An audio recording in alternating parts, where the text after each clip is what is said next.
So today I finished changing my power steering pump, which you see right here. I didn't get to make a video on that, but it's pretty simple. You change out these two bolts on the side. There's a bolt here, you see where my finger is? Yeah. And then there's another one behind this wire. Okay. And then there's another one underneath, and that takes the whole bracket out. When you take the whole bracket out, you pull it out through the side over here, where you take the wheel well out. The wheel well is held in by only plastic clips that go into these holes right here,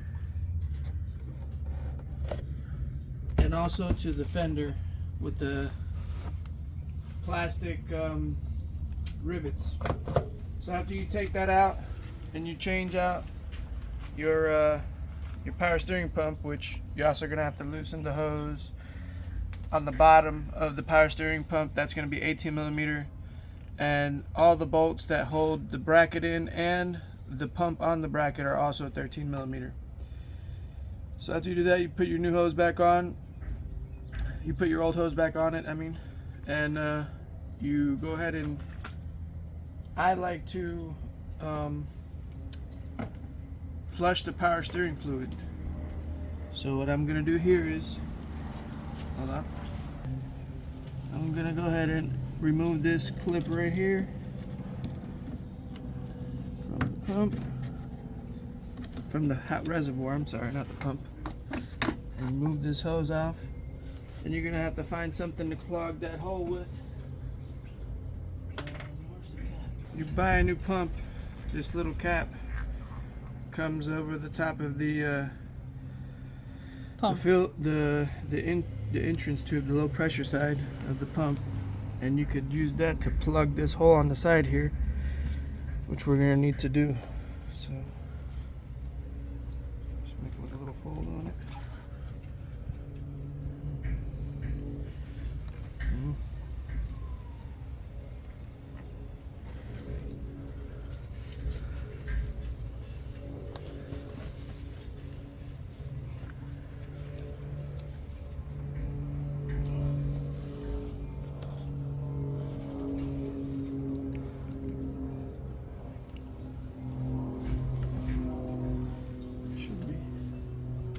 And then you will fill your reservoir up with new power steering fluid.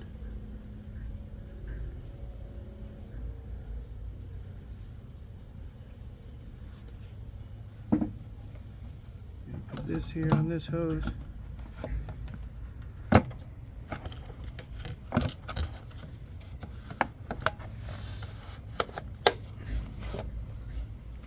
Hold on, let me go get the key.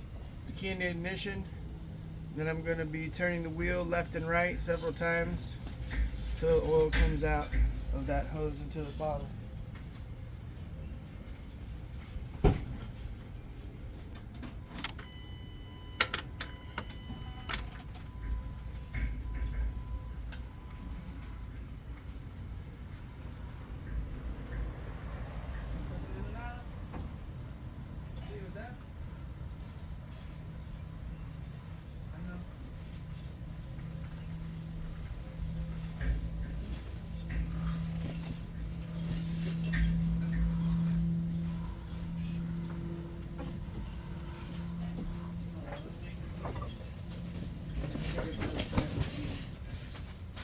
What's in it right now that's coming out is ATF, automatic transmission fluid, which is, you can use it, but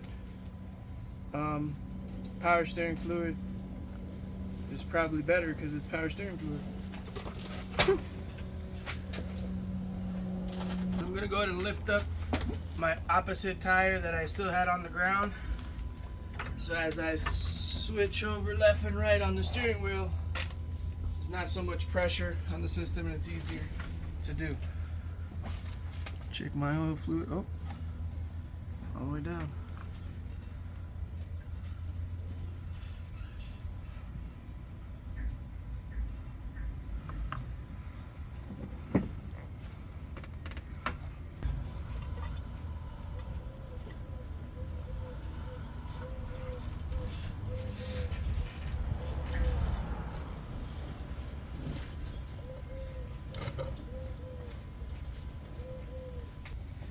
I'm just checking to make sure that it's topped off because you don't want to push air through the system. That's not a good idea, never. Let's leak it out through there a little bit.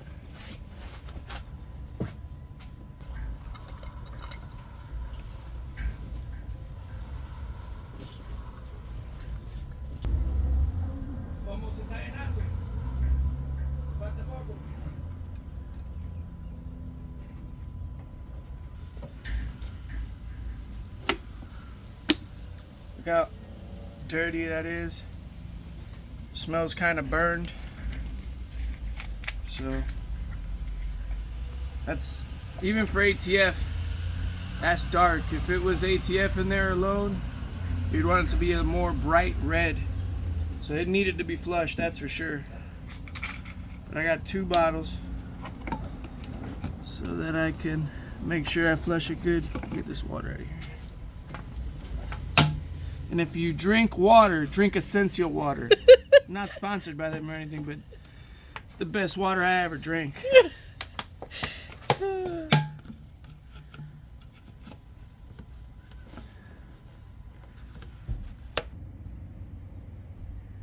Remember, you want to keep this topped off because you don't want to get no air in the system.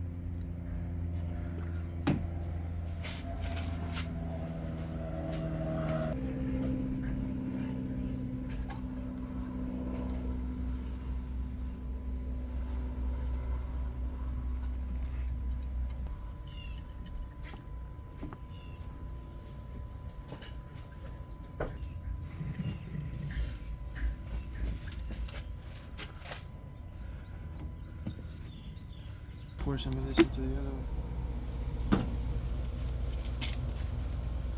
Yeah, it's a lighter color Show the other one. compared to this one. Yep. You can see the differences. And then That's for the final. the final test now. Dun, dun, dun, dun, dun. Oh, you know the song. Of course I know the song.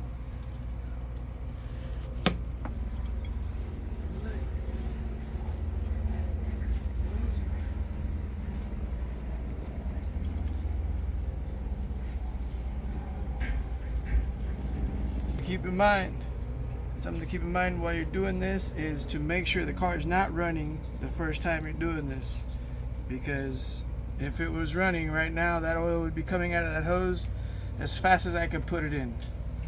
So make sure you're not running, and then after we turn the car on, we'll do this again.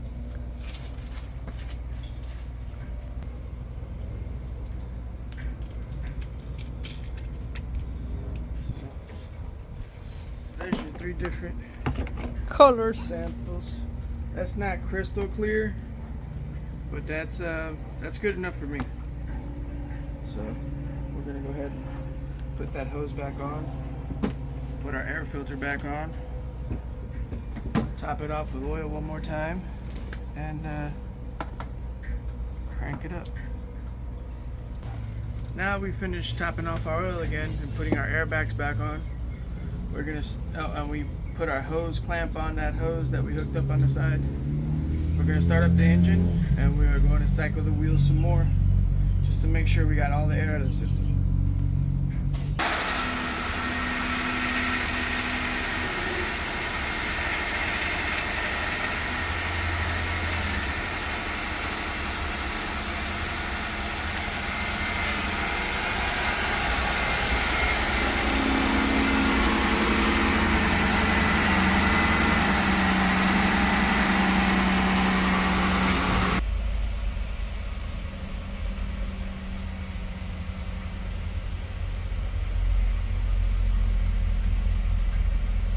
So finally, you go ahead and recheck your fluid levels, and if they're still topped off, you go ahead and cap it off after you do quite a bit of wheel turning. I would say at least 20 times to make sure you get all the air out. So you might hear some Jeeps riding around going "ee" every time they turn the wheels because they got air in the system, and these Jeeps are notorious for trapping air in the system.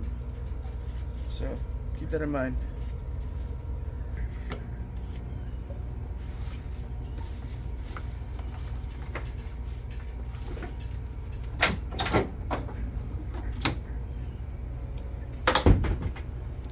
Alright guys, that's all for now. Thank you.